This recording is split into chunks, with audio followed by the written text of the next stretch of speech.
আসসালামু আলাইকুম। এইমাত্র পাওয়া সবচেয়ে বড় খবর, আর মাত্র সময়ের অপেক্ষা, তারপরই দেখা যাবে 2026 সালের প্রথম চন্দ্রগ্রহণ। যে দৃশ্য দেখার জন্য অধীর আগ্রহে বসে আছেন জ্যোতির্বিজ্ঞানীরা। এ সময় রাতের আকাশে চাঁদ রক্তিম রূপ ধারণ করবে, চারদিক যেন অমাবস্যায় ঘিরাস করে ফেলবে। এমনই এক দৃশ্যের সাক্ষী হতে চলেছে 23 মার্চ মঙ্গলবার রাতের আকাশ। যে দৃশ্য দেখা যাবে বাংলাদেশ ও ভারত থেকেও। তো এই চন্দ্রগ্রহণ কখন শুরু হবে এবং কখন শেষ হবে, এ বিষয়ে আরও বিস্তারিত জানতে হলে ভিডিওটি সম্পূর্ণ দেখতে থাকুন। আর আপনি কোন জেলা থেকে খবরটি দেখছেন অবশ্যই কমেন্ট করে জানিয়ে দিবেন। আর সবার আগে সবার প্রথম সঠিক খবর জানতে আমার চ্যানেলটিকে সাবস্ক্রাইব করে রাখুন। এবার জেনে নিন এক নজরে। আগামী 23 মার্চ 2026 আকাশে দেখা যাবে পূর্ণগ্রাস চন্দ্রগ্রহণের মনোমুগ্ধকর দৃশ্য।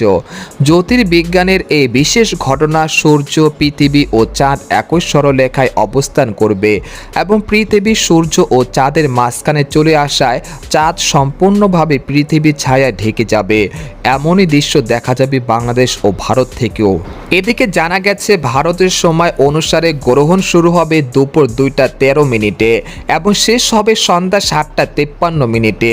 অন্যদিকে বাংলাদেশের সময় অনুযায়ী গ্রহণ শুরু হবে দুপুর 2টা 43 মিনিটে এবং শেষ হবে রাত 8টা 23 মিনিটে। চন্দ্রগ্রহণ এর মূল পর্যায়ে বাংলাদেশে দিন থাকায় এখানে তা দেখা যাবে না, তবে সন্ধ্যার পরে পূর্ব আকাশে চন্দ্রগ্রহণ শেষ পর্যায়ে আংশিক দেখা যেতে পারে।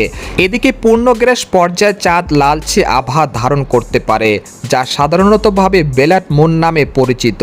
আবহাওয়া অনুকূল থাকলে খালি চোখে এই বিরল দৃশ্য উপভোগ করা যাবে বলে জানিয়েছেন জ্যোতির্বিজ্ঞানীরা।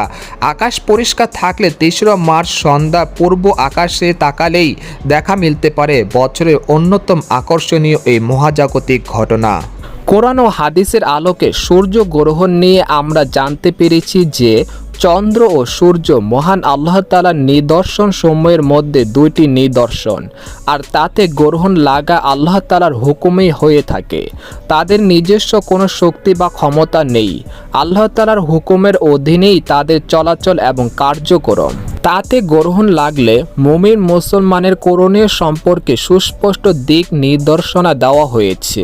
সুতরাং চন্দ্রগ্রহণ এ সময় বেশি বেশি দোয়া করা, তাসবিহ পড়া, তাওবা ইস্তেগফার করা, নামাজ পড়া এবং দান সৎকার আবশ্যক কর্তব্য।